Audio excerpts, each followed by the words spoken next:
నమస్తే ఏబిఎన్ ఆంధ్రజ్యోతికి స్వాగతం. నేను మీ ఎన్ఎస్ఆర్. తెలుగు చలనచిత్ర పరిశ్రమలో కాస్ట్యూమ్ డిజైనర్ అన్న టైటిల్ కార్డు స్క్రీన్ మీద పడగానే ఈలలు చప్పట్లతో మారుమోగిన ఒకే ఒక సంస్థ యాక్స్ టైలర్స్. విశ్వవిఖ్యాత నట సార్వభౌమ ఎన్టీ రామారావు గారి పర్సనల్ కాస్ట్యూమర్ అయిన వాలేశ్వరరావు గారు ఆ సంస్థకు అధిపతి. ఎన్టీఆర్ నటించిన ఎన్నో సూపర్ డూపర్ హిట్ సినిమాలకు దుస్తులు సమకూర్చింది వాలేశ్వరరావు గారే. ఆయన ప్రస్తుతం మనతో ఉన్నారు.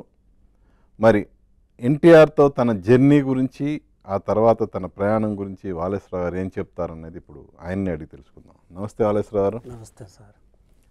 ఫస్ట్ ఆఫ్ ఆల్ కంగ్రాట్స్ మిమ్మల్ని ఇలా కలవటం. Thank you. ఎలా ఉన్నారు ఏంటి అసలు? బాగున్నాం సార్. చాలా పెద్దలు అన్నగారి దయ వల్ల, రాష్ట్ర ప్రజల దయ వల్ల, మా కస్టమర్స్ దేవుడి దయ వల్ల దాదాపు 53 సంవత్సరాలు మా సంస్థకి గుడ్ గోల్డ్ జూబ్లీ దాటి ఇంకా రన్ చేస్తూ విజయవాడలో షాప్ అది రన్ చేస్తూనే ఉన్నాం. ఓకే, ఇందాక నేను చెప్పినట్టు జనరల్గా అంటే ఒక హీరోకి చప్పట్లు వీళ్ళు అనేది మామూలు, హీరోలకు కానీ ఇమేజ్ ఉన్న ఆర్టిస్టులకు కానీ ఒక కాస్ట్యూమ్ డిజైనర్ అన్న టైటిల్ స్క్రీన్ మీద చూడగానే అప్పట్లో ఈలలు చప్పట్లు పడేవి కదా, మీకు ఎలా అనిపించేది? ఎంతో సంతోషం అనిపించేది. ఎందుచేత అంటే మా వృత్తి దానికి మాకు ఇచ్చిన ప్రజలు, కస్టమర్స్ దేవుళ్ళు ఇచ్చిన గిఫ్ట్ ఏంటి అంటే, తరాలు మారినా, ఫ్యాషన్ తరహాలు మారినా సూత్రధారి ఒక్కరే అని. సూత్రధారి ఒక్కరే అని అంటే అది నేను ఒక్కడనే కాదు, ఈ వృత్తిలో ఉన్న ప్రతి ఒక్కళ్ళు కూడా సూత్రధారులే. ఎందుచేతంటే ప్రతి మానవుడికి కూడా కంపల్సరీగా దుస్తులు ధరించాలి. ఆ దుస్తులు ధరించడంలో కూడా దాన్ని ఒక నైపుణ్యతతో తయారు చేయాలి. అంటే ఒక పర్సన్ని ఆయన బాడీ స్ట్రక్చర్ ఎలా ఉంది ఏంటి ముందు అది అవగాహన చేసుకొని దాన్ని బట్టి ఆయనకి తగిన విధంగా సాటిస్ఫాక్షన్గా చేయగలిగితే అతనికి తిరుగులేని దర్జీగా అవుతాడని నా ఒక సంకల్పం. ఓకే, ఆ జయంతోనే ఈ వృత్తిలో నేర్చుకోవడం జరిగింది. ఈ వృత్తిలో మహానుభావులు అలాంటి వారికి కూడా చేసే భాగ్యం కలిగింది. దానికి స్ఫూర్తిదాయకంగా ఎంతోమంది కస్టమర్స్ దేవుళ్ళు లాగానే నాకు అశ్విని దత్ గారు ఒక కస్టమర్ దేవుడు. ఓకే ఓకే, ఆయన పరిచయంతో ఆయన మా ఒక నైపుణ్యతను గమనించి రామారావు గారికి డ్రెస్సులు తయారు చేయించాలని ఒక సంకల్పం ఆయనలోకి భగవంతుడు కలిగించాడు. అది ఓకే. అసలు ఎలా ఇప్పుడు ఎన్టీఆర్ గారితో మీ మొట్టమొదటి పరిచయం ఎలా జరిగింది అసలు? అదే దత్తు గారు పరిచయం అండి. దత్తు గారు మీ దగ్గర మీ కస్టమర్గా పరిచయం. ఆయనకు తయారు చేసిన దుస్తులు సాటిస్ఫై చేసి ఇతనితో ఒక డిఫరెంట్ లుక్ అనేది చేంజ్ చేయాలి రామారావు గారిలో అన్న భావం ఆయన కలిగి నా దగ్గరికి భగవంతుడు ఆయన్ని అలా అనిపించాడని నా ఒక సంకల్పం. ఆ ధ్యేయంతోనే నేను ఆయన వచ్చి రావడం అడగడం జరిగింది. సరే చేస్తాను సార్ తప్పకుండా నన్ను తీసుకెళ్ళారు. పెద్ద ఆయన రామారావు గారి దగ్గరికి పరిచయం చేసి ఇలా పలానా అని పరిచయం చేశారు. సరే చూద్దామనేసి బాడీ మెజర్స్ ఇచ్చారు. అవి ఆ బాడీ చూసినప్పుడే వారిలో ఒక ఎలాంటి స్ట్రక్చర్కి ఎలా తయారు చేయాలి ఏంటి అనేది ఒక అవగాహన కలగడానికి నాకు ఒక ఎంతో తోడ్పడింది. వారు డిఫరెంట్గా బాడీలో ఎలాంటి ఇది లేదు, మంచి చక్కటి భగవంతుడు ఇచ్చిన ఆయన శరీర సృష్టితలను బట్టి మనం ఏ డ్రెస్ ఎలా చేస్తే బాగుంటుంది అనేసి అప్పట్లోనే దాని ఇదయ్యి ఒక డ్రెస్ తయారు చేసి తీసుకెళ్ళి ట్రైల్ వేయించాం. ఓకే, ఆ ట్రైల్ చూసిన తర్వాత ఆయన చాలా సంతోషించి ఓకే ఈ సినిమాకి మొత్తం నువ్వు చేయనేసి ఆయన అభయస్తం జరిగింది. ఓకే, దానిలో కూడా చాలా చేంజెస్, డ్రెస్సెస్ దాదాపు ఒక 50 డ్రెస్సులు ఆయనకి తయారు చేశా. అంటే ఒక సాంగ్కి 2-3 చేంజ్లు 4 చేంజ్లు అలా సీన్లు బట్టి ఉంటాయి అన్నమాట. ఓకే, అప్పట్లోనే దత్తు గారు మేము బాంబే, బెంగళూరు ఇతర ఊళ్ళని వెళ్ళి వెరైటీగా ఎలా ఉన్నాయని క్లాతులని పర్చేజ్ చేసి విజయవాడ తీసుకురావటం, అక్కడే తయారు చేసి, అంటే పర్మనెంట్గా అక్కడ ఉండటానికి అనేది కాకోకుండా మేము ఏ సీన్కి ఆ సీన్గా ఇతరుల కాస్ట్యూమ్ డిజైనర్స్గా కాకోకుండా వారికి ఇబ్బంది లేకుండా మనం తయారు చేసి చేసాం. జనరల్గా ఇప్పుడు ఎలా ఉంటుందంటే ఒక ఛాన్స్ అని వెయిట్ చేసేవాళ్ళు చాలామంది ఉంటారు. అవును. సో మీకు అలా ఒక ఛాన్స్ అనేది త్రూ అశ్విని గారి ద్వారా ఆ యుగపురుషుడు అనే సినిమాకి మీకు దక్కింది. అవును. సో ఎన్టీఆర్ గారికి మీరు కుట్టిన డ్రెస్ నచ్చటం, సినిమా మొత్తానికి ఆయన ఆఫర్ ఇవ్వటం అంతా ఓకే. సో ఆ యుగపురుషుడు సినిమాలో మీరు ఫస్ట్ ఎన్టీఆర్ గారికి కుట్టిన డ్రెస్ ఏంటి? ఆయన ఫస్ట్ కుట్టింది ప్యాంటు షర్టు. అది కూడా ఏంటంటే అప్పట్లో ఉన్న యూత్ ఒక ట్రెండ్ బట్టి ఆ డ్రెస్సుని అన్నీ మిగతా తయారు చేసాం. ఆయన వయసు దాదాపు అప్పటికే 50-60 దాదాపు ఉన్నది. ఆ డ్రెస్సులు వేయగానే ఆయనలో ఒక యూత్ లుక్ అనేది పబ్లిక్కి బాగా కలిగింది. సినిమాలో ఏ సీన్లో వస్తుంది మీరు కుట్టిన ఫస్ట్ డ్రెస్? ఫస్ట్ డ్రెస్ అంటే స్టార్టింగ్ ఓపెనింగ్ దాంట్లోనే వచ్చిందంటే ఒక షూటు, ఒక ప్యాంట్ షర్ట్ 2 కుట్టాడు. అది ఓపెనింగ్ అప్పుడే ఒక షూట్ అనేది వేశారు. దాని తర్వాత ప్యాంట్ షర్ట్ వేయడం జరిగింది. అవి మిగతా డ్రెస్సులన్నీ కూడా ఆ చిత్రంలో ఏది చూసినా కానీ ఆయనలో ఒక చక్కటి యంగ్ లుక్ అనేది కనిపించింది. దాన్ని పబ్లిక్ కూడా ప్రజలు చాలా బాగా. ఫస్ట్ ఎన్టీఆర్ గారు ఏమన్నారు మీరు కుట్టిన డ్రెస్ చూడగానే? ఆయన అన్న మాట ఏంటి? ఆయన ఇచ్చిన కాంప్లిమెంట్ ఏంటి? ఆ ఫస్ట్ డ్రెస్ చూసి చాలా బాగుందనేసి ఆయన సాటిస్ఫై అయ్యారు. తర్వాత చిత్రానికి కూడా అన్నీ కూడా అయిపోయిన తర్వాత కూడా పబ్లిక్లో నుంచి మంచి రెస్పాన్స్ వచ్చేతలకి ఆయనలో కంటిన్యూ చేయటానికి అనేసి దాదాపు ఒక 22 సినిమాలకి కంటిన్యూ చేసాం. దాని తర్వాత అంటే యాక్చువల్గా మీరు ఓకే, మీకు ఆఫర్ వచ్చింది ఓకే. దానికి ముందు ఆయన ఎన్నో సూపర్ డూపర్ హిట్ సినిమాలు చేశారు. సో ఆ సినిమాల్లో ఆయన వేసుకున్న డ్రెస్సులు చూసినప్పుడు మీకేమనిపించింది? ఆయన్ని ఎలా చేంజ్ చేస్తే బాగుంటుందని మీరు భావించారు? యాక్చువల్గా దానికి ముందు డ్రెస్సులు అనే దానికి ఎందుకంటే ప్రజలకు తెలుసు, చూశారు ఆయనలో. ఎందుకంటే ఆ ఓల్డ్ గెటప్పులు అనేది అందులోనే అలాగే కంటిన్యూ అవుతూ వచ్చినాయి. అంటే అంతకుముందు పెద్ద టైలర్స్ కూడా అక్కడ తమిళనాడులో ఉన్న ఎంజి నాయుడు గారని అలాంటి వారు పెద్దవారు చేశారు. ఆ డ్రెస్సులకి మనం చేసిన డ్రెస్సులకి చాలా డిఫరెంట్గా ఒక లుక్ అనేది ఆయనలో తేడా వచ్చిందండి. అంటే అప్పట్లో మేము చేస్తూ ఉన్నప్పుడు కూడా బెల్ బాటమ్ మంచి క్రేజీలో ఉంది. అవును, అప్పుడు ట్రెండింగ్లో ఉంది బెల్ బాటమ్, పెద్ద పెద్ద కాలర్స్. ఈ తర్వాత ఈ ప్రింటెడ్ ఫ్లవర్స్ ఇలాంటి చాలా డిజైన్ అప్పుడు ఇంపోర్టెడ్ క్లాత్లు ఇవన్నీ కూడా చాలా అవైలబుల్గా ఉండేవి. వాటిని మ్యాచ్ చేసేసి ఏటిగాటికి చేయడం అనేది చాలా ఆ తరుణంలో మాకు మంచి ఉపయోగపడింది. ఆయన బాడీ మీద వేరు చేసిన దానికి పాతాటికి దీనికి కూడా అంత డిఫరెంట్ లుక్ అనేది తేడా కనిపించింది. అంటే ఈయనలో ఒక యంగ్ లుక్, ఒక 25 సంవత్సరాల కుర్రోళ్ళలాగా కనిపించే స్థాయికి అంత క్రితం మరి ఆయన ఏజ్ కొంచెం ఎక్కువ ఉన్నది చూశారు కదా ప్రజలు. దానిలో డిఫరెంట్లో కొంచెం మంచి క్రియేటివ్ వచ్చింది నేను అనుకున్నాను. అంటే మీరు అన్నట్టు అప్పట్లో బెల్ బాటమ్ అనేది ఒక ట్రెండ్. ఆ ట్రెండ్ నడుస్తున్న టైంలోనే మీరు డ్రైవర్ రాముడు కానీ, వేటగాడు కానీ, టైగర్ కానీ ఆ సినిమాల్లో ఆ బెల్ బాటమ్ ట్రెండ్ అనేది ఇంకా ఎక్కువ పాపులర్ అయింది. ఒక విధంగా చెప్పాలంటే ఈ సినిమాల ద్వారా ఆ బెల్ బాటమ్ అనే ఒక ట్రెండ్ ఇంకా ఎక్కువ ప్రజల్లోకి వెళ్ళింది. హయ్యెస్ట్ బెల్ బాటమ్ అన్నగారే వేసారని నా ఒక్కది. ఎందుకంటే దాదాపు ఆయనకి డ్రైవర్ రాముడు ఈ సినిమాకి అయితే దాదాపు 40 ఇంచెస్ బెల్ పెట్టుకుంటాం. 40 ఇంచెస్ బెల్ కుట్టాలంటే దాదాపు 2 ప్యాంట్ల లెంగ్త్ అంత క్లాత్ దాన్ని తీస్తే కానీ ఆ షేప్ దానికి అక్కడ రాదు. అలాంటిదన్నీ కూడాను అది ఆ క్లాత్ మీద వేస్తే ప్యాంటు అలా నిలబడి ఉంటుంది అనమాట కరెక్ట్గా.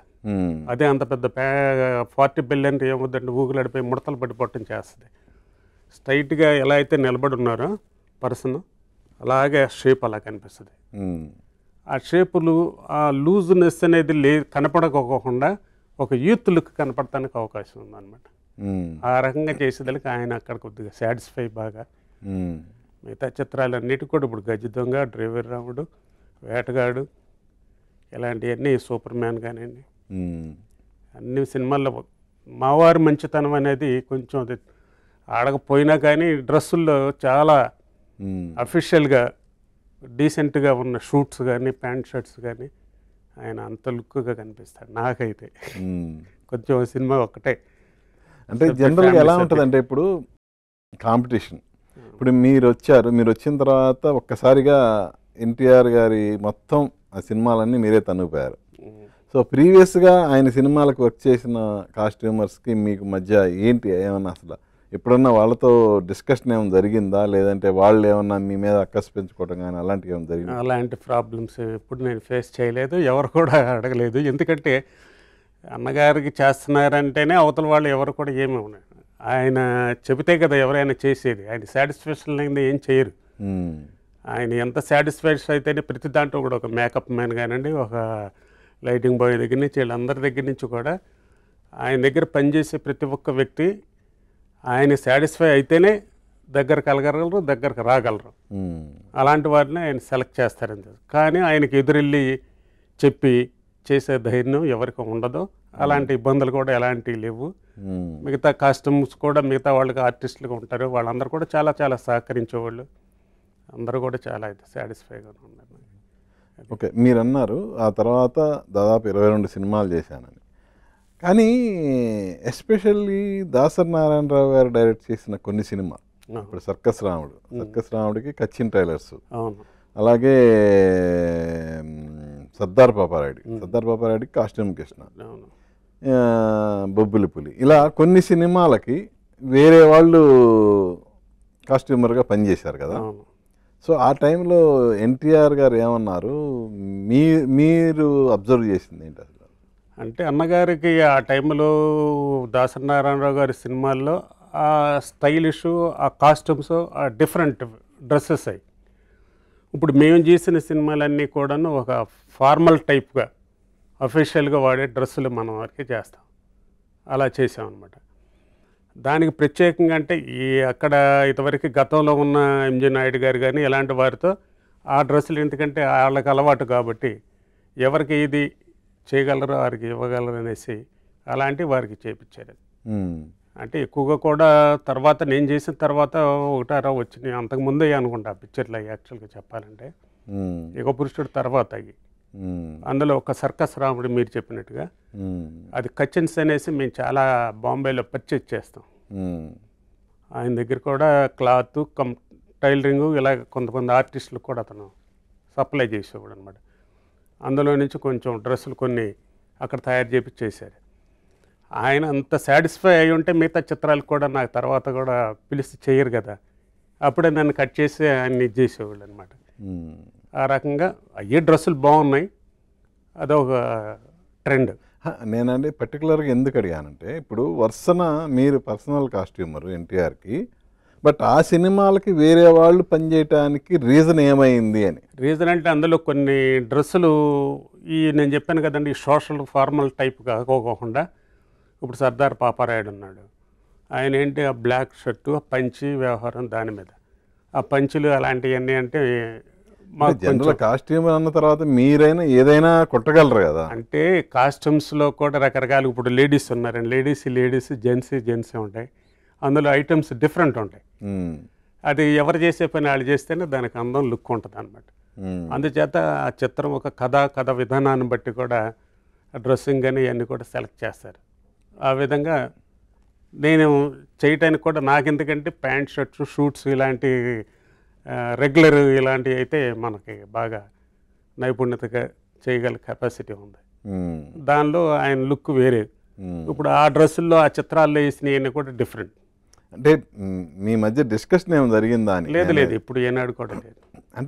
అంటే ఏనాడంటే నేను అనేది పర్టికులర్గా సార్ ఈ సినిమా ఇప్పుడు సపోజ్ సర్కస్ రాముడు జరుగుతుంది, దాసరి గారి సినిమా, మీరు అన్నగారి పర్సనల్ కాస్ట్యూమరు, ఇప్పుడు దాసరి గారు కానీ ఆ ప్రొడ్యూసర్స్ కానీ మీతో లేదండి ఇది వేరే టైపు, ఇది ఆయన గారికి ప్రత్యేకంగా దుస్తులు కుట్టాలి కాబట్టి మీరు కాకుండా వీళ్ళతో వెళ్తున్నాము, అలాంటి డిస్కషన్స్ నేను అంటే ఆయనతో చెప్తారు ముందుగా, సార్ ఇలాగా ఒకసారి చేపిద్దాం అనేసి.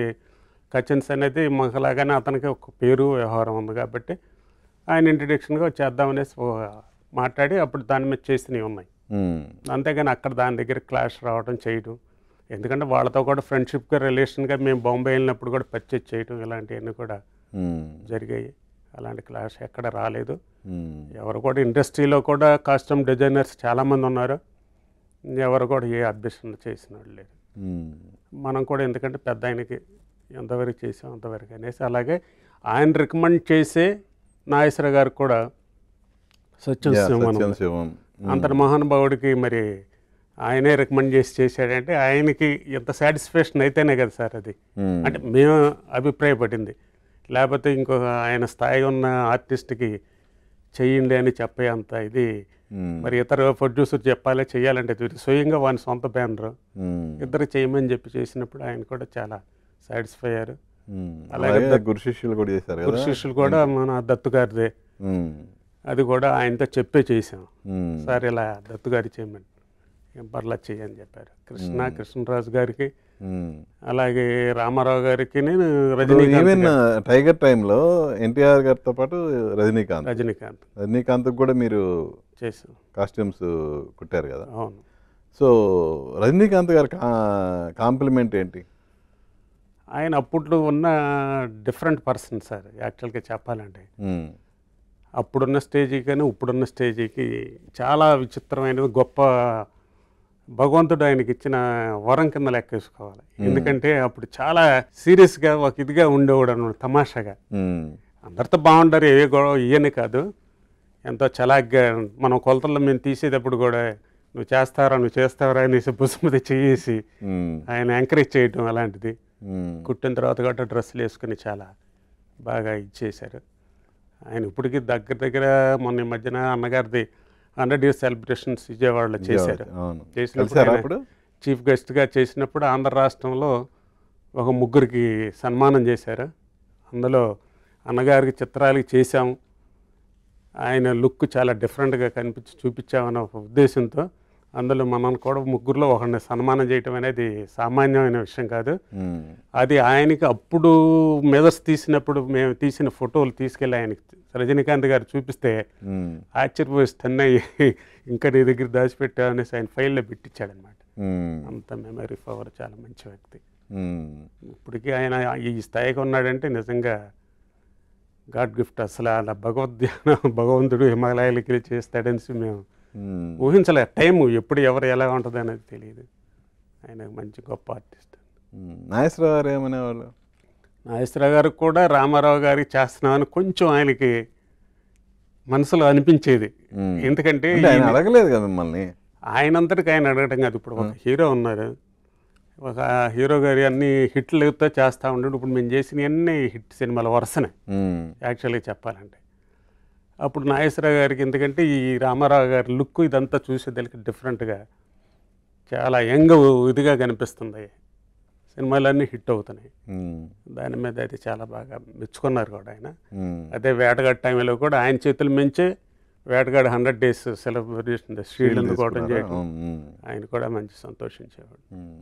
అలాంటి వ్యక్తి, గొప్ప మహానటులు చేసామన్న భాగ్యం. ఎందుకంటే వారు ఇండస్ట్రీ ఏంటి ఎన్టీఆర్కి ఏఎన్ఆర్కి మధ్య మీరు గమనించిన తేడా ఏంటి? తేడా అంటే రామారావు గారు ఈయన చాలా మంచి, ప్రతి ఒక్కళ్ళని కూడా ఎంకరేజ్, హెల్పింగ్ నేచరు. ఈయన దగ్గర రామారావు గారి దగ్గర, పెద్ద ఆయన దగ్గర మా టైలరే అనే కాదు, ప్రతి ఒక్క టెక్నీషియన్ ఉమ్. ఎంతో గౌరవిస్తాడు. ఆయన ఎవరికన్నా ఏది చేయాలన్న హెల్పింగ్ నేచర్గా హెల్ప్ చేస్తూ ఉంటారు. ఓకే. అదే విధానం కూడా ఇప్పుడు పరిపాలన కూడా మనం చూసాం. పరిపాలన రాకముందు నేను చెప్తున్న విషయం అది. అదేలే. ఆనాడు ఆయన మెంటాలిటీ ఏంటంటే మొదటి నుంచి కూడా చక్కటి స్వభావం. ఆయన ఎదటివాడు పరిస్థితులను గమనించి అతను హెల్పింగ్ నేచర్ చేసే విధానం వారి దగ్గర ఉంది, పెద్ద ఆయన దగ్గర.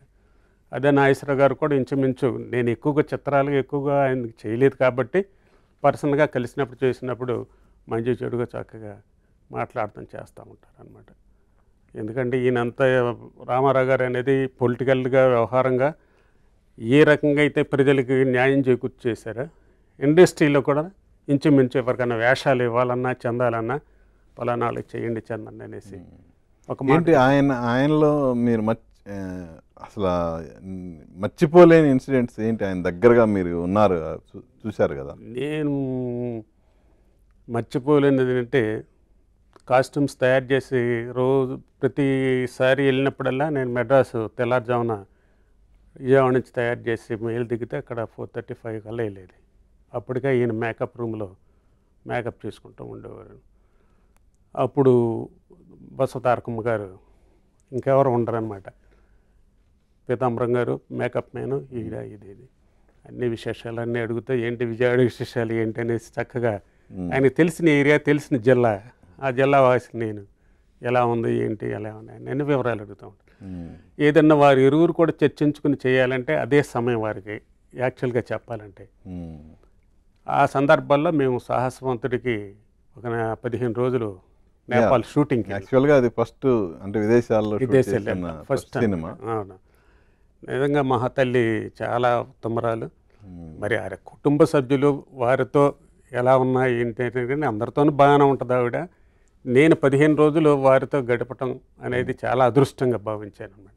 ఎందుచేతంటే సారు పెద్ద ఆయన మేకప్ వేసుకుని అవుట్డోర్కి వెళ్ళిన తర్వాత సరే ఇంకా నువ్వు ఖాళీ కదా వాళ్ళని తీసుకుని వెళ్ళి అవన్నీ తిరిగి చూసుకుని రా అని చెప్పి అలాగా 15 రోజులు కూడా ఆ రకమైన ఎంజాయ్ చేస్తూ ఆవిడలో నేను గమనించింది ఎందుకంటే మన ఈ ఒక ఆంధ్ర రాష్ట్రంలో ఉన్న ప్రతి స్త్రీ ఒక ఫ్యామిలీ ఒక వ్యవహారంగా ఎలా అయితే ఉంటారో ఆ విధి విధానంతో ఆవిడ మాట తీరు, కొడుకులు కోడళ్ళు కూతుళ్ళు పలానా పలానా అనేసి అలా చెప్పుకుంటూ వచ్చి ఏం మాట్లాడేవాళ్ళు వసవతారకం గారు? ఇది సమస్యల కంటే వేరే ఏం కాదు, ఇది భవిష్యత్తు ఇలా కష్టం నుంచి వీళ్ళ పైకి వచ్చిన చేసిన ఫ్యామిలీస్. అలాగే తమ్ముడు గారు కూడా త్రివిక్రమారావు గారు అంతా కలిసి ఇలా ఉండేవాళ్ళం. అంటే ఎవరు చెప్తారు ఆ విషయాలు చెప్పాలంటే చెప్పరు కదా. జనరల్గా ఫ్యామిలీ అంటే మోర్ దాన్ సినిమా డిస్కషన్స్ ఎటు రావు ఆవిడ దగ్గర, ఫ్యామిలీ గురించే కదా. అవును. సో ఫ్యామిలీలో ఎవరి గురించి ఎక్కువ మాట్లాడేవాళ్ళు? మిగతా ఫ్యామిలీ మెంబర్స్ గురించి ఇప్పుడు కూడా ఆవిడ వేరే విధంగా కాదు, కానీ కుటుంబ సభ్యులందరూ హ్యాపీ, అందులో సంతోషం. అన్నగారు ఒక స్థితిగతులు ఎలా వచ్చారు ఏం చేశారు అన్నది అంత గొప్పగా మనం చెప్పాలి. సింపుల్గా దాన్ని తీసుకొచ్చి పలానా వాళ్ళకి హెల్ప్ చేసి పలానా వారికి ఇలా అన్నదమ్ములకు కూడా ఎంత ఇలా అలా చేసిన మహానుభావుడు అనేసి అలా చెప్పుకొచ్చేది. అలాంటి స్ఫూర్తితో మేము కూడా అలాంటి వాళ్ళకి కూడా యాక్చువల్గా మనం కింద స్థాయి నుంచి వచ్చిన వాళ్ళం. ఆవిడ చెప్పిన విషయాలు ఈనాటికి కూడా మాకు మనం ఆ స్థాయిలో ఎలా ఉండాలి ఏం చేయాలి, ఏదైనా తప్పు చేస్తుంటే ఇదమ్మా ఇది కాదు ఇది చాలా తప్పు చేస్తున్నాం అన్న భావం మనకన్నీ ఏర్పడదు అనమాట. వాళ్ళని ఆదర్శంగా తీసుకుని అలాగే అన్నగారు ఒక క్రమశిక్షణ కూడా నేను చాలా ఆదర్శంగా నా లైఫ్కి బాగా పనిచేసింది. అంటే నేను చిన్న వయసులోనే. సో ఎన్టీఆర్ గారి గురించి బసవతారకం గారు చెప్పిన మర్చిపోలేని విషయం ఏంటి అసలు? అంతటి మహానుభావుడు ఇంకా మర్చిపోలేని విషయం అనేది ఏం చెప్తుంది సార్ ఆవిడ? ఆంధ్ర రాష్ట్రం కాదు, ప్రపంచంలో ప్రతి మానవుడికి కూడా ఆ మహానుభావుడి గురించి తెలియదు, చెప్పేది ఏం లేదు. సపరేట్గా ఆవిడ చెప్పకపోయినా కానీ మనలాంటి వాళ్ళ అంతరాత్మలో ఈయన భగవంతుడు ఈయన స్పెషల్గా సపరేట్గా ఈయన ఇలాంటి వ్యక్తిని మళ్ళీ సృష్టిస్తాడా? ఎందుచేత అంటే ఆయన బాడీ స్ట్రక్చర్లో కంపల్సరీ మనం ఏది చూసినా కానీ ఒక భగవంతుడు స్వరూపం కనిపిస్తుంది. ఒక రాముడు కానీ ఒక కృష్ణుడు కానీ మిగతా ఏ వేషాలు ఏదైనా వేయనండి, అది ఆ ముఖం ఆ కళ ఒక నైపుణ్యత ఆ భగవంతుడు ఆయనకి ఇచ్చిన చరిత్రలో ఎవరు కూడా ఈ చరిత్ర ఉన్నంత వరకు కూడా ఆయన వేరేగా మర్చిపోవడానికి ఇంకా ఏ ఆర్టిస్టులన్నా మర్చిపోవచ్చో కానీ ఈయన మట్టికి ఎప్పటికీ ఏనాడు కూడా మర్చిపోరని నా ఒక సంకల్పం. అది ఆయన మీద ఏదో ప్రేమ అభిమానం కాదు, మనం ఎన్నో కోట్ల మందిని చూస్తూ ఉంటాం. అలాంటి మహానుభావుడు సృష్టించడం అనేది జరుగుద్దా, చూడగలమా అన్న భావం కలుగుతుంది. యాక్స్ టైలర్స్ అనేది ఒక బ్రాండ్ అయిపోయింది. అప్పట్లో ఆ ఎన్టీఆర్ గారి సినిమాలకు మీరు పనిచేసిన దీంతో స్టేట్స్లో చాలా చోట్ల యాక్స్ టైలర్స్ బ్రాంచీలు పెట్టారు. ఆ బ్రాంచీల దగ్గర ఎన్టీఆర్ ఫ్యాన్స్ క్యూలు కట్టి మరీ కుట్టించుకున్నారు కదా. సో అవి తలుచుకుంటే ఎలా అనిపిస్తుంది? ఆ బ్రాంచీల అన్నిటికీ మీ అంగీకారం ఉందా, లేదంటే ఎలా? అంటే చిన్న టౌన్లో కూడా యాక్స్ టైలర్స్ అని పెట్టేశారు, అది ఎలా? యాక్చువల్గా నాది ఇది ఆల్ ఓవర్ ఇండియా రిజిస్ట్రేషన్ అండి.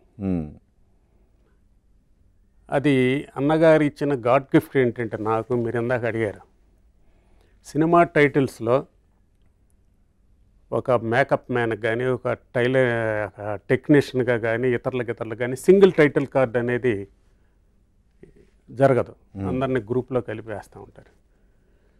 మహానుభావుడు ఆయన ఇచ్చిన మొట్టమొదటి చిత్రానికి సింగిల్ టైటిల్ కార్డు ఒక ప్రొడ్యూసర్ ఒక డైరెక్టర్కి ఏదైతే వస్తుందో NTR costume design by Yax tailors Vijayawada అని సింగిల్ టైటిల్ కార్డు పడుతుంది. నేను ఎన్ని సినిమా చిత్రాలు చేశానో ఇవాళ వరకు కూడా ఈ ప్రపంచంలో ఇంతవరకు టీవీలు లేవు, ఇప్పుడు వచ్చినాయి టీవీలన్నీ కూడా. ఎక్కడెక్కడ ఇతర దేశాల నుంచి ఫోన్లు చేస్తూ ఉంటారు, ఇదే గురువు గారి సినిమా వస్తుందా చూడమనేసి. అంటే ప్రతి చిత్రానికి కూడా ఒక సింగిల్ టైటిల్ కార్డు, వాళ్ళతో పాటు మాకు కూడా గౌరవం దక్కించి ఆయన పేరు ఉన్నంత స్థిరస్థాయి కాలంతో కాబట్టి మా పేరు కూడా ఉంటుందని నేను భావిస్తున్నాను. ఎందుచేతంటే సినిమా చూసిన వాళ్ళు ప్రతి ఒక్కళ్ళు కూడా యాక్స్ టైలర్స్ అనేది తలుచుకుంటారు. మరొకటి మీరు అడిగారు, ఇది ఆంధ్ర రాష్ట్రంలో ప్రతి చోట కూడా పెట్టుకున్నారు. మా ఇది ఏంటంటే పెట్టిన వాళ్ళనే వాళ్ళు ఇస్తరు లాగటం అనేది మంచిది కాదు. వాళ్ళందరి మధ్య యాక్షన్ తీసుకుని కోర్టుకు వేసి దాని మీద తీసుకోవచ్చు. కానీ మహానుభావుడు అంత పెద్ద పేరు ఉన్నప్పుడు ముందు ఎంతమంది బ్రతుకుతూ ఉన్నారనేసి ఇప్పటికీ వాళ్ళందరి మీద నేను యాక్షన్ తీసుకోవచ్చు. ఇప్పటికీ దాన్ని రెన్యూల్ అయ్యి ఉన్నది నాది ఆల్ ఓవర్ ఇండియా. అది ఎవరు పెట్టకూడదు, పెట్టినా కానీ వాళ్ళు అర్హులు కారు. ఇది NTR costume design by Yax tailors అనేది ప్రపంచం మొత్తానికి తెలుసు, ఆంధ్ర రాష్ట్రంలో ఉన్న ప్రతి వ్యక్తికి తెలుసు. అంటే ఎవరన్నా మీ పర్మిషన్ తీసుకొని పెట్టిన వాళ్ళు ఉన్నారా? ఎవరన్నా పర్మిషన్ తీసుకున్నట్టు మనం కొంతమంది ఏదైనా మా రిలేషన్స్ కొంతమంది ఉన్నారు, ఇతరులు కొంతమంది ఉన్నారు, పెట్టుకున్నారు. ఉంటుంది మనకు లేనప్పుడు కదా భగవంతుడు మనకు సంకల్పించలేనప్పుడు మనకు లేదే అనేసి మనం బాధపడాలి.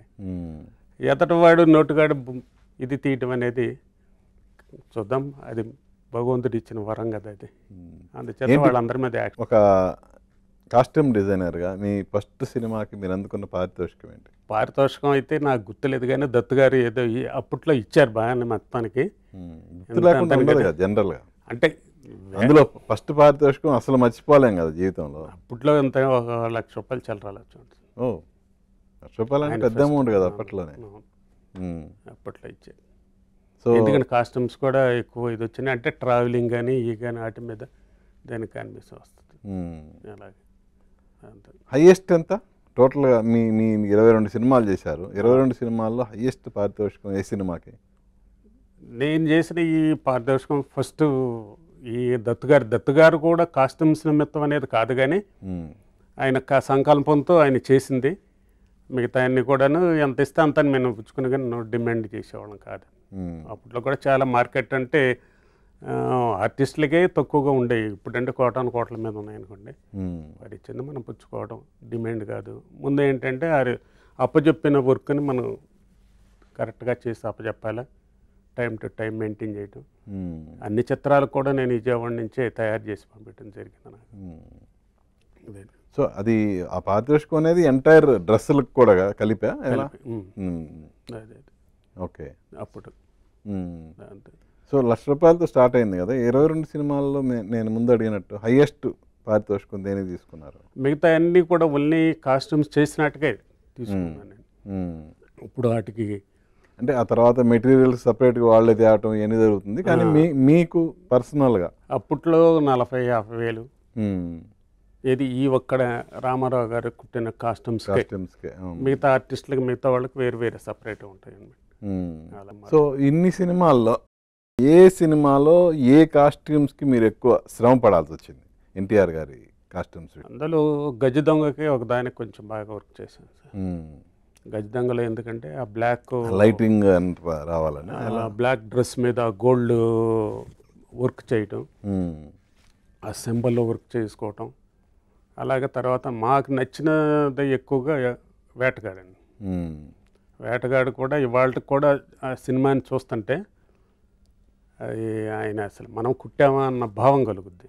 ఎందుచేతంటే ఆ యంగ్గా యూత్గా ఆ ఫ్లవర్స్ ఇప్పుడు వాడుతున్నారు అంత పబ్లిక్ ప్రజలు. అది ఆనాడే ఎప్పుడు ఇంట్రడక్షన్ చేసిన. ఇవాళ బెల్ బాటమ్ ప్యాంట్లు బెల్ అనేసి ఆనాడేస్తే ఇవాళ ఏంటంటే బూట్ కట్ అనేసి పబ్లిక్ అదే స్టైల్ రన్నింగ్ అనమాట. ఆ రకమైన మార్పులు ఆనాడు ఏదైతే చేసామో ఇవాళ ప్రజెంట్ అదే జరుగుతూ ఉన్నాయి. సైకిల్ అండి జనరల్గా ట్రెండ్ అనేది జరుగుతుంది, కానీ ఇప్పటికీ వస్తూ ఉంటారు మా దగ్గర చాలామంది కస్టమర్లు. అన్నగారు పెద్ద పెద్ద కాలర్లు వేయించుకొని కొంతమంది స్టేజీ ఆర్టిస్టులు కొంతమంది వచ్చేసి అలాగే కావాలి, అలాగే చేయాలి, అలాంటి డ్రెస్సులు కావాలని చెప్పడానికి అడగడానికి వస్తూ ఉంటారు. ఓకే. ఇప్పుడు ఇందాక మీరు అన్నారు బసవతారకమ్మ గారితో నేను నేపాల్ వెళ్ళామని. అలా ఎన్టీఆర్ ఫ్యామిలీతో కూడా మీకు మంచి అనుబంధం ఉందా? ఎవరెవరితో మీకు చక్కటి అనుబంధం ఉంది? నాకు బాలకృష్ణ గారితో కూడా మంచి అనుభవం. హరికృష్ణ గారు హరికృష్ణ గారు అయితే అందరితో ప్రతి ఒక్కళ్ళతో చాలా సోషల్గా ఉండేవాడు. ఓకే. అప్పుడు మంచిది. బాలకృష్ణ గారు మేము కలిసి ఒకసారి డ్రైవర్ రాముడు షూటింగ్ టైంలో హైదరాబాద్లో పొద్దుటే ఎర్లీ మార్నింగ్ దాన్ని ఇన్సైడ్ ఒక టీషర్ట్ కావాల్సి వచ్చింది, కలర్ మ్యాచింగ్. అప్పుడు బాలయ్యబాబు కొంచెం ఇదిగా ఉన్నారు, షటిల్ ఆడుతూ ఉన్నారు మార్నింగ్ టైం. ఆయన్ని పిలిచి ఇద్దరు వెళ్ళి తీసుకురండి అని చెప్తే అప్పుడు హ్యాబిట్స్కి వచ్చి పొద్దుటే షాపులు ఎవరు తీరు కదా 8:39 అయినా తెలిగి ఒక అరగంట అటు ఆపి చేసి మ్యాచింగ్ షర్ట్ తీసుకెళ్ళి చేసాం. అది రీసెంట్గా కూడా బాలయ్యబాబు గారిని కూడా ఒక సందర్భంగా కలవటం జరిగింది. అప్పుడు కూకట్పల్లిలో కూడా 100 years సెలబ్రేషన్ చేశారు. అది చేసినప్పుడు కూడా స్టేజ్ మీదకి పిలిచి బసవతారకమ్మ గారితోనూ రామారావు గారితో నేపాల్లో ఫోటో దిగామండి. ఓకే. అది అసలు మరి కుటుంబ సభ్యులు కూడా అలా దిగి ఉంటారో నాకు తెలియదు, దిగా ఉంటారని. అసలు చరిత్రలో చూడదగిన అంత గొప్ప గుర్తింపు అనమాట నాకు. అది ఇద్దరి మధ్యలో రామారావు గారు బసవతారకమ్మ గారి మధ్యలో నిలబడి ఫోటో దిగటం. ఆ ఫోటోను ఆయన ఆ ఫంక్షన్లో ఇంట్రడక్షన్ చంద్రబాబు నాయుడు గారు కూడా పక్క నుండి అప్పుడు పరిచయం చేసి ఇలా నాన్నగారికి ఇలా పెద్ద పెద్ద కాలర్స్ వేసి కుట్టారు చేశారనేసి ఆయనకి ఇంట్రడక్షన్ చేసి చేయడం జరిగింది. ఆ ఫోటోని అంతమంది వేల మధ్యలో మా పబ్లిక్లో ఆవిష్కరించినట్టుగా చూపించిన దానికి చాలా సంతోషం. ఆయన కృతజ్ఞతలు తెలియజేస్తున్నాను. ఇప్పుడు ఆయన సినిమాల నుంచి రాజకీయాల్లోకి వెళ్ళారు కదా, వెళ్ళినప్పుడు రాజకీయాల్లో ఆయన కంప్లీట్గా కాకి డ్రెస్తో ఆయన ప్రచారం చేశారు. ఇప్పుడు ఆ కాకి డ్రెస్ కుట్టింది మీరేనా లేదంటే వేరే వాళ్ళ? ఎలా? అప్పుడు కాకి డ్రెస్సులు ఆ టైంలో నేను చేయలేదు సార్. అదే అప్పుడు పాత అక్కడ ఉన్నారు ఒక రామారావు అని ఇంకా కొంతమంది ఉన్నారు. అవి మామూలు కదా. అప్పటికప్పుడు ఆయన డిసైడ్ అయ్యి పొలిటికల్గా వచ్చింది చేసింది. ఆ గ్యాప్ వచ్చింది. ఇక గ్యాప్ తర్వాత ఇక ఆయన పొలిటికల్కి ఇది అయ్యారు, నేను ఆగటం జరిగింది. ఓకే. ఇప్పుడు ఎన్టీఆర్ గారు ఆయన టెక్నీషియన్స్ ఎవరు అడిగినా కాదనకుండా సినిమాలు చేశారు. పీతాంబరం గారు ఆయనతో సినిమాలు చేశారు. అలా ఆయన కెమెరామెన్ ఎస్ వెంకటరత్నం గారు కూడా సినిమాలు చేశారు. అలా ఇప్పుడు మీరు ఎప్పుడన్నా ఆ ఆలోచన రాలేదా, నేను కూడా ఎన్టీఆర్ గారితో మహానుభావుడితో సినిమా తీయాలి అన్న ఆలోచన రాలేదా? అంటే ఒకసారి మా కస్టమర్స్ రాజం ఇవాళ ఆయన జిఎంఆర్ మల్లిబాబు గారు ఉన్నారు.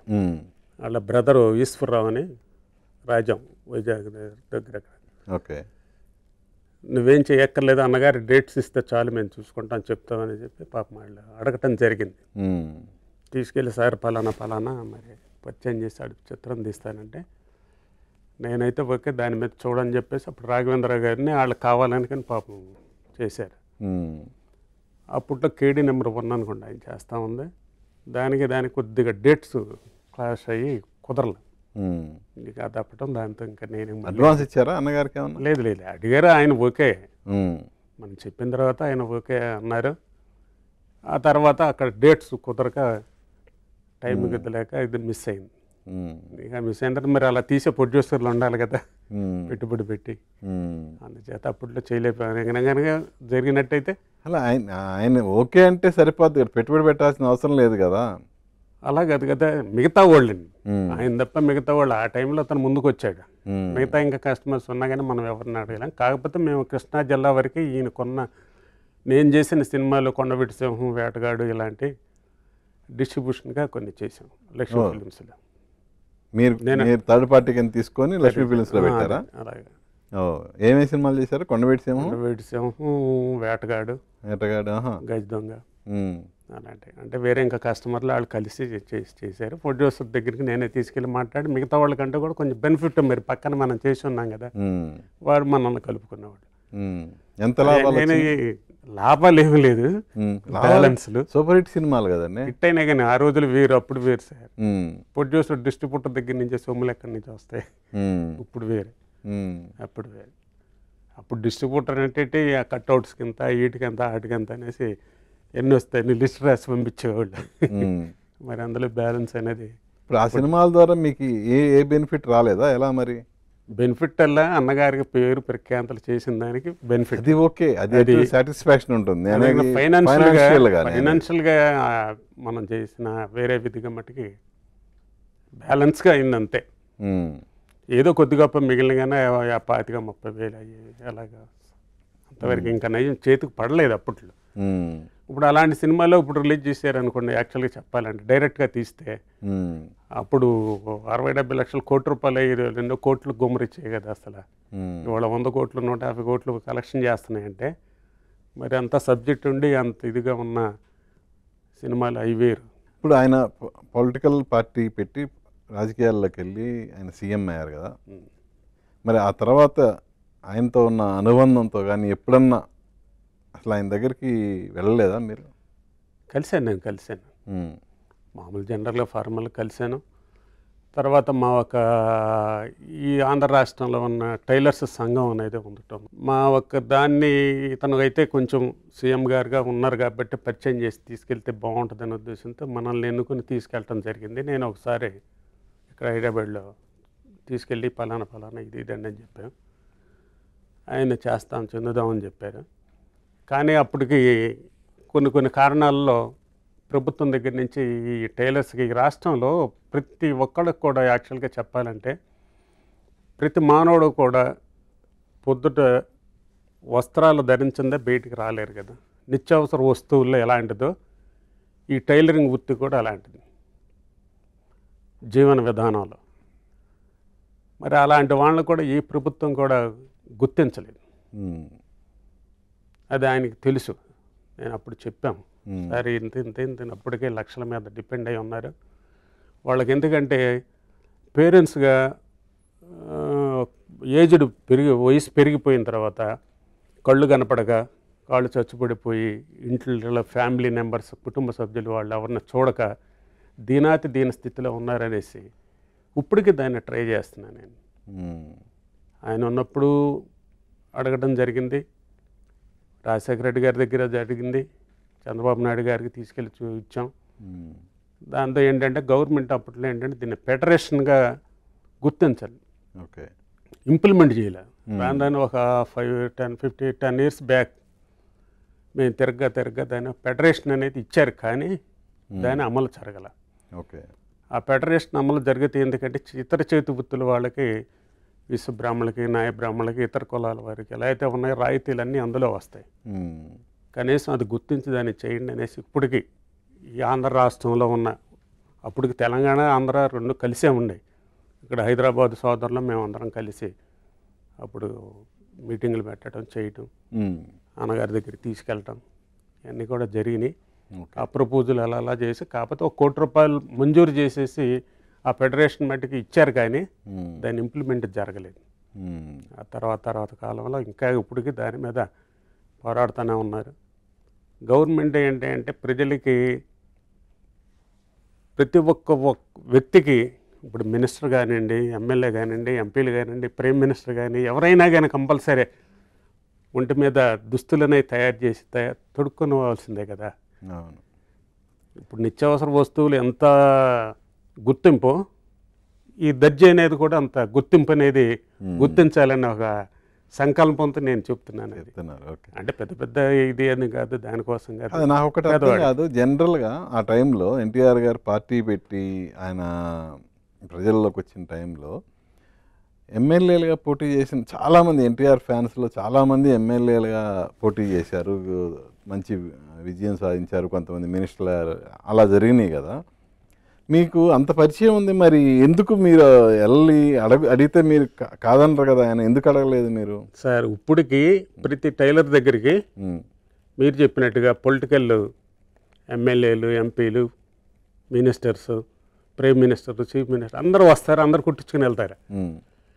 ఈ టైలరు దర్జీ వృత్తి అనే దానికి ఎందుకు అంత చులకనగా నేను అనేది చులకన కాదు. చులకన కాదు, అది చులకన భావం అనే కాదు. వారు ఎందుకు పట్టించుకోవట్లేదు? ఇతర ఇప్పుడు గీత కార్మికులు ఉన్నారు.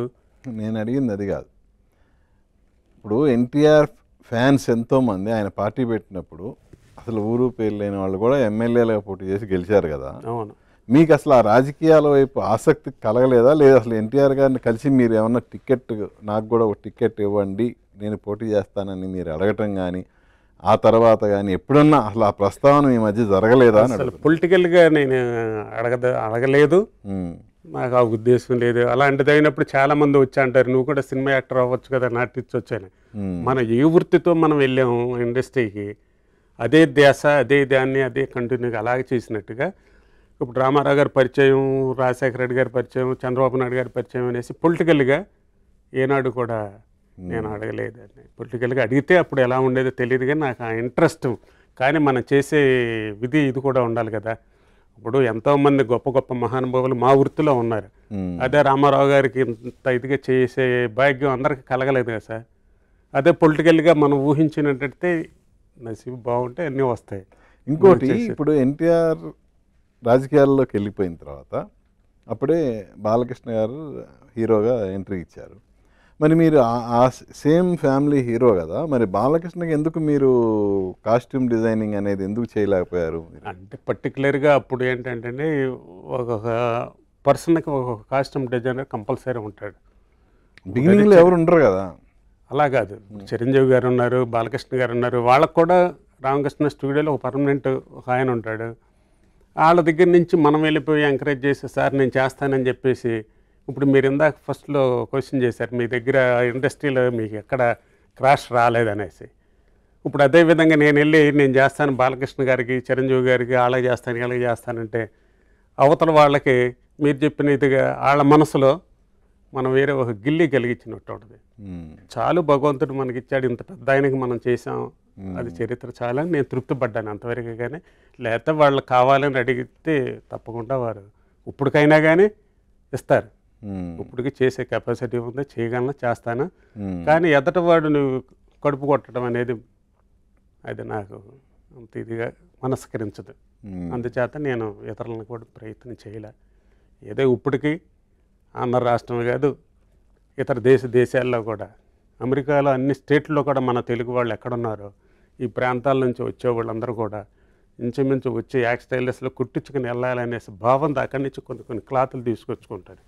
ఒకవాళ్ళు 5, 10, 15 షూట్ క్లాతులు ఇలాంటివి. అక్కడ ఎందుకంటే రెడీమేడ్గా బాడీ ఫిట్టింగ్ ఉంటుంది, ఉండకపోవచ్చు.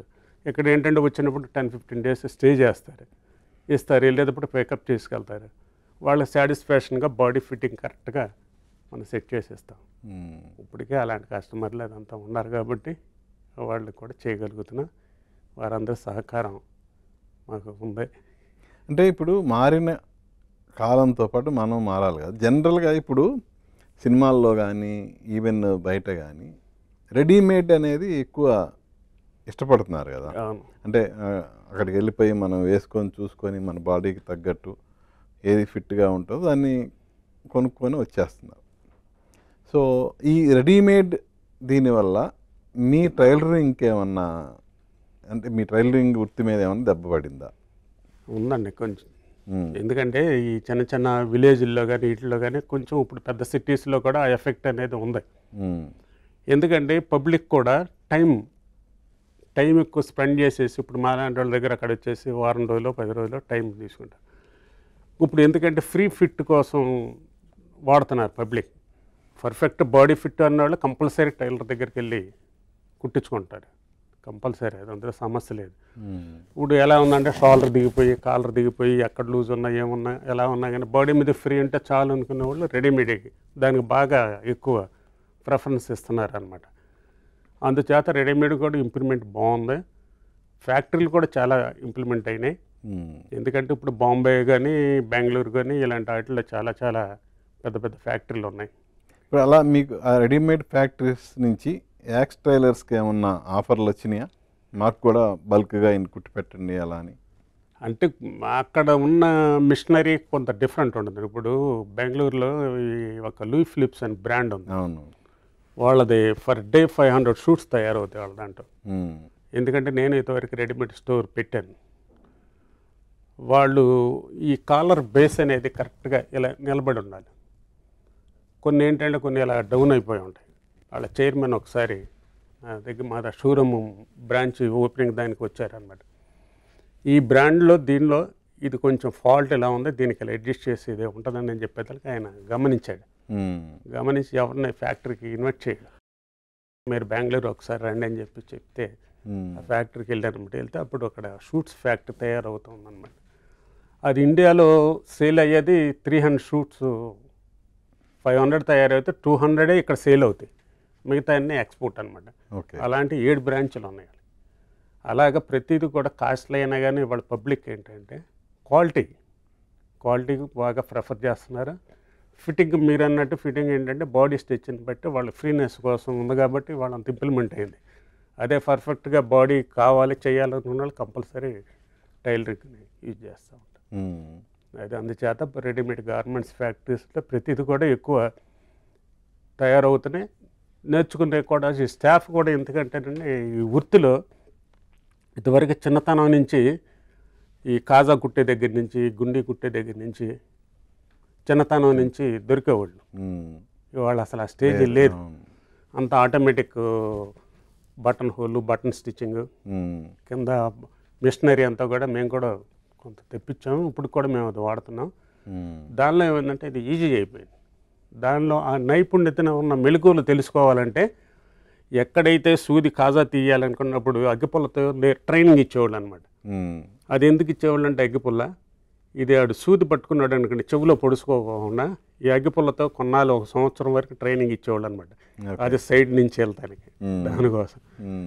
ఆ టైపుగా నేర్చుకునే వాళ్ళు తక్కువ, అనుభవం ఉన్నవాళ్ళు తక్కువ. వాళ్ళు ఎందుకంటే మేజర్గా కళాకారులుగా ఉన్నవాళ్ళుగా వెనకబడి యాక్చువల్గా వృత్తిలో కూడా అలాగా అదే అనేక సాధక పథకాలు పడతా ఉన్నారు. ఏదేమైనా కానీ ప్రభుత్వం అనేది గుర్తించి రీసెంట్ సినిమాలు చూస్తున్నారు కదా మీరు ప్రజెంట్. సినిమాల్లో హీరోల కాస్ట్యూమ్స్ కానీ అదర్ ఆర్టిస్టుల కాస్ట్యూమ్స్ కానీ మీరు అబ్జర్వ్ చేస్తూనే ఉంటారు. అవి మ్యాక్సిమం 99% రెడీమేడే ఉంటున్నాయి కదా. అవును. ఇంతకు ముందంటే మీరు ఆ లొకేషన్లో మిషన్లు పెట్టుకొని కుట్టేవాళ్ళు, కానీ వేరే ఇప్పుడు మొత్తం టోటల్గా చేంజ్ అయిపోయింది. అవును. కానీ ఆ రెడీమేడ్ అనేది ఒక్కొక్క కాస్ట్యూమ్ ధర చూసుకుంటే ప్రొడ్యూసర్కి వాళ్ళ జేబులకి బాగా చిల్లులు పడుతున్నాయి. అవునండి. అంటే వాస్తవంగా అంత ఖర్చు పెట్టాల్సిన అవసరం ఉందా? అంటే మీరు ఒక అనుభవం ఉన్న ట్రైలర్ కదా మీరు అడిగిన క్వశ్చన్కి ఏంటంటే యాక్చువల్గా రెడీమేడ్ యూజ్ ఎందుకు చేస్తున్నారంటే ఒక ప్యాంట్ ఉంది, ఒక బ్లాక్ ట్రౌజర్ ఉంటుందండి. ఆ బ్లాక్ ట్రౌజర్ మీద ఒక 1/2 డజన్ షర్ట్స్ అయినా చేంజ్ చేసుకెళ్ళచ్చు. కానీ ఆ పై షర్ట్స్ కనిపిస్తాయి కానీ కలర్ ఒకటే కనిపిస్తుంది, మ్యాచింగ్ కనిపిస్తూ ఉంటాయి. ఇప్పుడు కాస్ట్కి వచ్చేదానికి ఎందుకంటే అంత కాస్ట్ అది పెద్ద కొద్దిమంది హీరోలకే దానికి అంత వాడతారు, అందరికీ వాడలేరు. ఈ మిడిల్ ఆర్టిస్టులు వీళ్ళు ఉన్నారనుకోండి, అవి గత చిత్రాల్లో కానీ వీటి కానీ అటు కానీ కలిపేసి లేదా మిడిల్గా కనపడేదానికి. కాకపోతే అది బ్యాక్గ్రౌండ్ కలర్స్ కాంబినేషన్ ఏంటి అన్నది మేము రామారావు గారి అన్నగారికి పర్చేజ్ చేసేటప్పుడు స్క్రిప్ట్ తయారు అయ్యేది ముందు. ఈ స్క్రిప్ట్లో సబ్జెక్టులో ఎన్నెన్ని వచ్చాయి, అవుట్డోర్ ఎన్ని వస్తున్నాయి, ఇండోర్ ఎన్ని వస్తున్నాయి, దీని బ్యాక్గ్రౌండ్ లైటింగ్ ఎలా ఉంటుంది, ఈ లైటింగ్ వేసిన దాని మీద ఈ డ్రెస్సింగ్ ఎలాగే బ్రైట్నెస్ కనిపిస్తుంది అని ఆ భావంతో మేము పర్చేజ్ చేసి ఆ రకంగా తయారు చేసేవాళ్ళం. ఇప్పుడు ఈ రెడీమేడ్ ఏంటంటే ఏది బాగుంటుంది ఏది బాగోపోతుంది దాని మీద పర్టికులర్గా ఇప్పుడు రామారావు గారి డ్రెస్సుల మీద ఇంత గొప్ప పేరు ప్రఖ్యాంతలు కూడా భగవంతుడు ఇచ్చాడనంటే ఇవాళ రోజున ఇన్ని గొప్ప సినిమాలు కోట్ల రూపాయల సినిమాలు వచ్చినాయి. వాటిలో కాస్ట్యూమ్స్గా ఏది గొప్పగా బాగుంది అనేసి మీ దృష్టికి వచ్చి ఉంటాయి. పర్టికులర్గా ఈ చిత్రంలో ఈ హీరో డ్రెస్సులు బాగున్నాయి, ఈ చిత్రంలో బాగున్నాయి, ఈ హీరో వేసినవి బాగున్నాయి, అది వేళ మీద లెక్క పెడితే చాలా అరుదు. దానికి తోడు రకరకాల ట్రెండ్. ఇప్పుడు ఫ్యాషన్ డిజైనింగ్ చేసిన వాళ్ళ ఎక్స్పీరియన్స్ ఇప్పుడు ప్రజెంట్ యంగ్ హీరోలకు కానీ ఇతర ఆర్టిస్టులకు కానీ ఫ్యాషన్ డిజైనింగ్ చేసిన వాళ్ళు వచ్చి వాళ్ళ కాస్ట్యూమ్స్ అనేవి సమకూరుస్తున్నారు కదా. సో అది ప్లస్ అంటారా మైనస్ అంటారా? అది ప్రొడ్యూసర్ గారికి దగ్గర డబ్బు ఉంది కాబట్టి వేసేసి ఆ కాస్ట్యూమ్ డిజైనర్ అన్ని కోట్లైనాయి ఇన్ని కోట్లైనాయి వీటికని చెప్పే బదులు ఒక పర్టికులర్గా దాని మీద ఆయన బాడీ ఫిట్ లాగా పర్ఫెక్ట్గా తయారు చేసి చేయించగలిగితే ఆయనకు ఆ కోట్లలో నుంచి మిగలడానికి చాలా ఛాన్స్ ఉంటుంది. నేను ఇక్కడ కాస్ట్ పెరిగి కాస్ట్ గురించి కాదు, అనేది స్కిల్ గురించి. స్కిల్ అంటే కొంతమంది ఫ్యాషన్ టెక్నాలజీ అనేది ఏంటంటే ఇది న్యాచురల్గా ఈ దర్జీ వృత్తి అనేది ఏంటంటే ఇది న్యాచురల్గా తెలుసుకుని చేసే వృత్తి ఇది. ఈ ఫ్యాషన్ టెక్నాలజీ ఏంటంటే వాళ్ళ సబ్జెక్టుని బట్టేసి చేసే విధానం అన్నమాట. అందుచేత కొన్ని సెట్ అవుతాయి, కొన్ని సెట్ అవ్వవు సార్. బట్ మ్యాక్సిమం ఇప్పుడున్న యంగ్స్టర్స్ అందరికీ వాళ్ళ కాస్ట్యూమ్ డిజైనర్స్ సెలక్షన్ అనేది ఇంప్రెస్గానే ఉంది కదా, బాగా ఇంప్రెసివ్గానే ఉంది కదా. ఉన్నాయి, బాగోలేదు నేను చెప్పట్లే, బాగున్నాయి. కానీ ఇప్పుడు ట్రెండ్కి దానికి అలవాటు పడ్డారు కాబట్టి ఇప్పుడు ఇది బాగుంది. అప్పుడు ట్రెండ్కి దానికి ఉన్నాయి కాబట్టి దాని మీద అదొక. ఏంటి మీకు ఈ మధ్య కాలంలో కాస్ట్యూమ్స్ పరంగా ఈ సినిమాలో వీళ్ళకి బాగా అమ్మిని అని అనిపించినవి ఏంటి?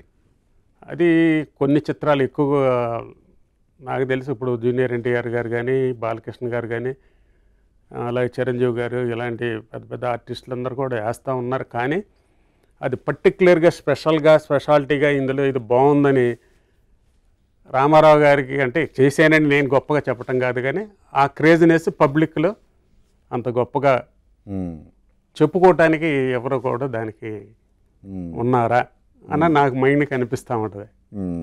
ఆ రోజు క్రేజ్ వేరు, ఇప్పుడు అదే ఫ్లవర్స్ అదే డిజైన్ అదే ఇది ఇప్పుడు వేస్తూ ఉన్నా కూడా దానిలో ఎందుకంటే ఫిట్టింగ్లో తేడా.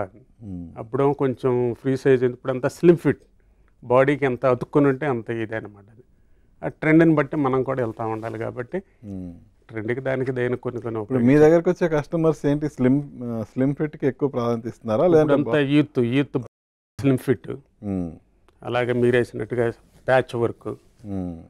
ఒక కస్టమర్ వస్తారు 25-30 జతలు తీస్తాడు ఆయన, ప్రతి దానికి డిఫరెంట్గా అలాంటి వర్క్ చేసేసి దాని మీద మేము చేసిస్తూ ఉంటాం. సేమ్ రెడీమేడ్ అది మీరు చెప్పినట్టుగా 10,000-20,000 ఉంటాయి షర్టు, మా దగ్గరికి వచ్చేదిగా 5,000-4,000 తయారవుతుంది. లుక్ మళ్ళీ దానికంటే ఎక్కువ కనిపిస్తుంది చెప్పాలంటే. కానీ ఒక ఇది కంప్లైంట్ ఉంది, ఇప్పుడు మీరు ఒక డ్రెస్ స్టిచ్ చేసినందుకు తీసుకునే అమౌంట్తో ఒక 2-3 డ్రెస్సులు రెడీమేడ్ డ్రెస్సులు అనేవి వస్తున్నాయి ప్రజెంట్. అది మీరు చెప్పింది కరెక్ట్ కాదు. ఎందుచేత అంటే క్లాతే మీటర్ కాస్ట్ వచ్చేసి 700 రూపాయల నుంచి 75,000 వరకు మీటర్ కాస్ట్ ఉంది.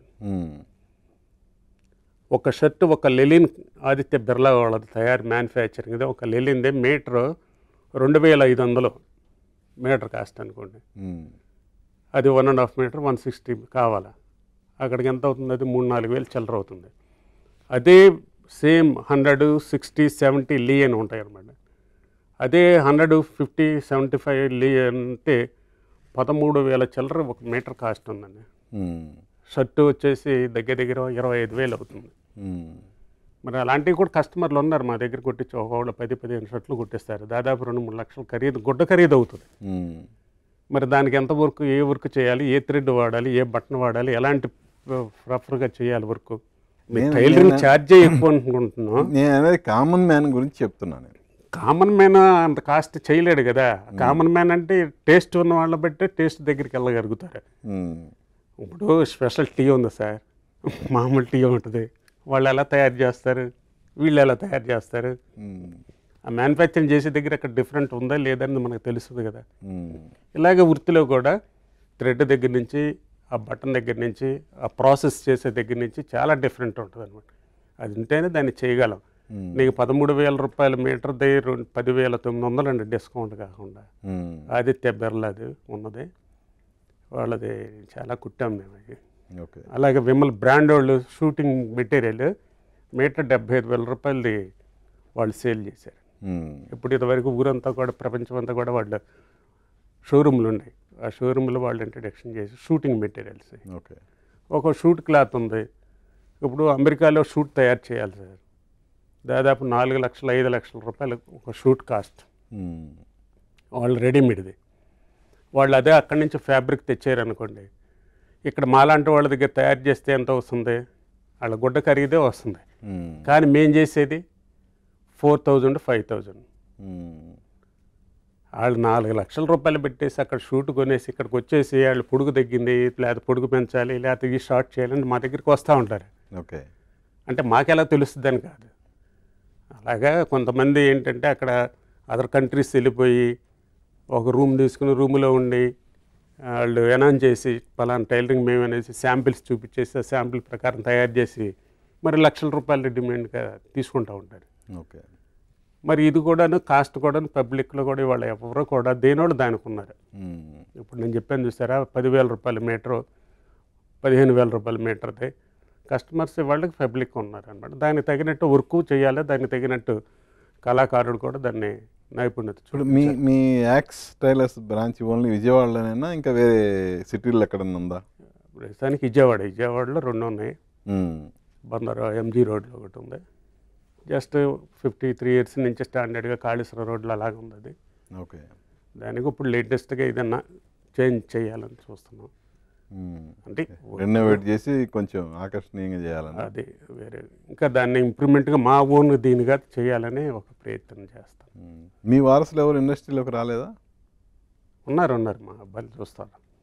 అంటే మీ వారసత్వం అనేది సినిమా ఇండస్ట్రీలోకి అయితే ఎవరు రాలేదు? ఏ సినిమా ఇండస్ట్రీ కాదు, సినిమా ఇండస్ట్రీకి ఎవరు రాలేదు. ఇప్పుడు మామూలు జనరల్గా చేసే వర్క్ ఏదైతే చేస్తున్నామో అది మెయింటైన్ చేస్తూ ఉంటారు. అంటే మీ నుంచి నేర్చుకున్నారా, లేదంటే మీ అబ్బాయిలు ఎవరన్నా ఫ్యాషన్ టెక్నాలజీ లాంటివి ఏమన్నా చేసే ఉన్నా? అలాంటిది మా దగ్గర నేర్చుకున్నది జనరల్ నాలెడ్జ్. అది ఫ్యాషన్ టెక్నాలజీ అంటే అది సపరేట్గా అది గోల్డ్ మెడల్గా తెచ్చుకోవటం తప్పితే యాక్చువల్గా చెప్పాలంటే అంటే వారసత్వంగా మీ దగ్గర నేర్చుకున్న దానికి ఫ్యాషన్ టెక్నాలజీ చదివి ఆ కాస్ట్యూమ్ డిజైనింగ్ చేసిన దానికి ఉన్న డిఫరెన్స్ ఏంటి అసలు? ఇప్పుడు ఇక్కడ యూనివర్సిటీ చదివిన దానికైనా ఇతర దేశాల్లో చదివిన దానికి యూనివర్సిటీ సర్టిఫికేట్కి ఎంత డిఫరెంట్ ఉంటుందో ఇది అంతేనండి. ఇక్కడ జనరల్ నాలెడ్జ్ కరెక్ట్గా ఉంటుంది. అదే ఏదైనా సర్టిఫికేట్గా తీసి తయారు చేసి చేయించుకున్నది అయితే అది డిఫరెంట్గా ఉంటుంది. ఇప్పుడు ఏదైనా కానీ యూనివర్సిటీలో సర్టిఫికేట్ అతను జాబ్ చేసుకోవాలనుకుంటే అది గొప్పగా అమెరికాలో చదివారు, లండన్లో చదివాడు, దానికి ఉద్యోగాలు రావడానికి ప్రాసెస్ ఎక్కువ ఉంటాయి. అలాగే ఇది కూడా ప్రతి దాంట్లో కూడా అంతే. మా వృత్తిలో కూడా ఎందుకంటే చెట్టు పేరు చెప్పి కాయలు అమ్మేది కాకపోయినా వాళ్ళ నైపుణ్యతను బట్టి ఎప్పుడైతే పబ్లిక్ ఒక నాడి తెలుసుకొని వాళ్ళ ఒక టేస్ట్ తెలుసుకొని వారికి ఏ విధంగా అయితే వాళ్ళ బాడీ స్ట్రక్చర్ని ముందు రాగానే అవగాహన చేసుకోవాలి సార్. కొంతమందికి ఎందుకంటే భగవంతుడు అందరినీ సృష్టిస్తాడు, వాళ్ళకి ఈ షోల్డర్స్ డౌన్ ఉంటాయి, ఒక షోల్డర్ తక్కువ ఉంటుంది, ఒక హ్యాండ్ ఎక్కువ ఉంటుంది, ఒక లెగ్ తక్కువ ఉంటాయి, ఎక్కువ ఉంటాయి, వాళ్ళకి ఒక పొట్ల ఎక్కువ ఉంటాయి, వాళ్ళ సీట్ తక్కువ ఉంటాయి. ఇలాంటి ఒక బాడీ స్ట్రక్చర్ని ఒక అవగాహన చేసుకుని మైండ్లో పెట్టుకుని కరెక్ట్గా చేస్తే అతని బాడీ మీద పర్ఫెక్ట్గా ఉంటాయి. అలా చేయగలిగిన ఏ దర్జీకైనా కానీ జీవితంలో లైఫ్లో తిరిగి ఉండదని ఒక ఆర్టిస్ట్కి కానివ్వండి, ఒక ఎమ్మెల్యేకి కానివ్వండి, ఒక హీరోకి కానివ్వండి, ప్రైమ్ మినిస్టర్కి ఎవరికి చేసినా కానీ ఆ పర్సన్ను మనం అవగాహన చేసుకోవాలి. దాన్ని బట్టి నైపుణ్యతను చూపించుకుంటే జీవితంలో. మీ గురువు అంటే ఎవరు? మీ ఫాదరేనా? మా గురువు మా కజిన్ బ్రదర్స్ అండి, సుబ్బారావు గారు, జానకిరామ గారు అని. వాళ్ళది వాళ్ళు ఇంతవరకు మెడ్రాస్ అక్కడ ట్రైనింగ్ అయ్యి ఇదంతా చేశారు. మీ శిష్యులు అంటే మీ అబ్బాయిలేనా, ఇంకెవరన్నా ఉన్నారా?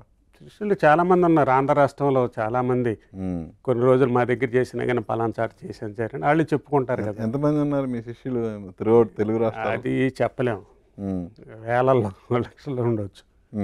అలాగే ఇప్పుడు మీరు అన్నట్టు ఆంధ్ర రాష్ట్రంలో ప్రతి గ్రామంలో ప్రతి చోట బోర్డు కనిపిస్తుందని అంటే అది మంద కాదు. కాకపోతే మనం ఫ్రీగా ఎవరిని టచ్ చేయకుండా ఉన్నాం కాబట్టి వాళ్ళు ఉన్నారు. వాళ్ళందరి దగ్గర కూడా మనం తీయాలనుకోండి ఒక నోటీస్ పంపిస్తే చాలు, అది చేయకూడదులే, భగవంతుడు మనకి ఇచ్చినప్పుడు ఎందుకులే అనేసి ఒక భావం. అవును, మీ ధైర్యవంతుడని చిరంజీవి గారితో సినిమా తీసిన నిర్మాత పేరు యాక్స్ స్వామి. ఏంటి మీకేమన్నా రిలేటివా, లేదంటే మీ ఇన్వెస్ట్మెంట్ ఏమైనా ఉందా అందులో? ఏంటి అసలు? లేదు, అది హైదరాబాద్లో నారాయణగూడ అనేసి జంక్షన్లో యాక్స్ అని వైఏకేఎస్ అని ఉండేది ఆయనది. మాది వచ్చేసి ఓన్లీ వైఏఎక్స్, వైఏకేఎస్ యాక్ ఆయన. అది అప్పుడు ఆయనకి లక్ష్మీదేవప్ప గారు ఆయన క్లోజ్ ఫ్రెండ్స్. ఓకే. ఆ పరిచయం మీద దాని మీద ఆయన ఇంకా వేరే వాళ్ళు కలిసి ఏదో సినిమా తీయటం చేయటం జరిగింది. ఓకే. మనకి దానికి అసలు సంబంధం లేదు. ఏదో ఫ్రెండ్గా చాలా క్లోజ్గా ఆయన మనల్ని అభిమానించేవాళ్ళు. నేను వస్తాం రావటం వెళ్తూ చేస్తూ ఉండేవాడిని. ఆ రకమైన పరిచయం ఓకే. ఫ్యామిలీతో కూడా. ఇప్పుడు మిమ్మల్ని ఇన్స్పిరేషన్గా తీసుకొని సినిమా ఇండస్ట్రీలో ఎవరికైనా హీరోకి కాస్ట్యూమ్ డిజైనింగ్ చేయాలి, అలాగే ఏదైనా ఒక ఫ్యాషన్ టెక్నాలజీ కోర్స్ కంప్లీట్ చేసి అలాగే ఒక సంప్రదాయబద్ధంగా దర్జీ పని అంతా నేర్చుకొని ఇండస్ట్రీకి రావాలనుకునే వాళ్ళకి మీరు ఇచ్చే సలహా ఏంటి? నేను చెప్పదలుచుకున్నది ఏంటంటే, వారు నైపుణ్యతను చూపించుకొని చేయాలనంటే ఎప్పుడైతే వృత్తి మీద వాళ్ళ అవగాహన చేసుకుని ప్రతి ఒక్క వ్యక్తి బాడీ స్ట్రక్చర్ని అవగాహన చేసుకుని అందులో ఉన్న లోటుపాట్లను చేసుకుని ముందు అన్నిటికంటే గొప్ప విషయం ఏంటంటే వచ్చిన కస్టమర్ని మనం ఎంతో సాటిస్ఫాక్షన్గా వారికి సరైన సమాధానం చెప్పి గౌరవించుకోవాలి. రాగానే రెడీ సార్ కూర్చోండి అంటాం, లేకపోతే వారికి చేయాల్సిన మర్యాదలు చేసి వారి బాడీ స్ట్రక్చర్ని కరెక్ట్గా పర్ఫెక్ట్గా చేసి ఫిట్టింగ్ కరెక్ట్గా ఇవ్వగలిగితే అతని జీవితంలో ఏ దర్జీ అయినా గొప్ప కళాకారుడిగా పేరు ప్రఖ్యాంతలు సంపాదించుకోవడానికి అర్హుడని నేను చెప్తున్నాను. అవుతారు కూడా. అలాంటి వాళ్ళు వేళ మీద ఉన్నారు. ఇప్పుడు చాలామంది వస్తారు, సార్ మిమ్మల్ని చూసి మీ ఆదర్శంగా పెట్టాను చేసామనేసి. తప్పు లేదు, సంతోషం. మేము కూడా అన్నగారు లాంటి వారి పరిచయాలతో వారి ఆశీర్వాదంతో వారు ఒక పద్ధతులు ఎలా ఉంటాయి, ఇప్పుడు ఆయన ఉదయాన్నే లేచి హెల్త్గా ఎన్ని రకాలుగా ఉంటారో ఏంటి అన్నది ఆ అవగాహన చేసుకుని వారి మంచి చెడు ఎంతోమంది పెద్దవారు వస్తారు, వారి మాట తీరు పద్ధతి మనం ఏదో వచ్చిన వాళ్ళకి ర్యాష్గా మాట్లాడి చేస్తే రెండోసారి మనం మొహం చూడరు. అదే ఒక పేరు ఇచ్చారనుకోండి, అందులో ఏమన్నా మార్పులు చెరుపులుగా చెడగొట్టి మనం చేస్తే రెండోసారి చేయరు. సామాన్యంగా దర్జీని ఏ సామాన్యుడైనా కానీ మార్చడు 99%. అతనికి ఎప్పుడైతే ఇబ్బంది కలిగిందో అప్పుడు కస్టమర్ పక్కకి వెళ్ళిపోతాడు. ఒక కస్టమర్కి చెడగొడితే అతను వేల మందికి పబ్లిసిటీ చేసే బదులు ఒక కస్టమర్కి కరెక్ట్గా కుట్టగడితే లక్షల మందిని మనం తెచ్చుకోగలం అన్నమాట. ఆ ఉద్దేశంతో ఇప్పటికీ అదే స్థాయిగా అదే చేస్తాను.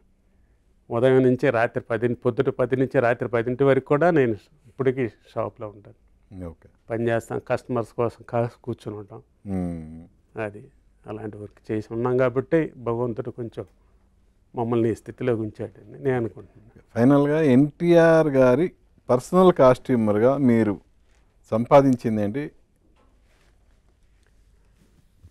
నేను చాలా కూడా ఇబ్బందులు పడి చేసి ఉన్నాను కానీ ఇవాళ రోజున అన్నగారి కాస్ట్యూమ్ చేసిన తర్వాత పేరు ప్రఖ్యాంతలు, మా ఒక యాక్స్ అన్న సంస్థ పేరు ప్రపంచవ్యాప్తంగా భగవంతుడు మాకు ఇచ్చాడు గాడ్ గిఫ్ట్గా.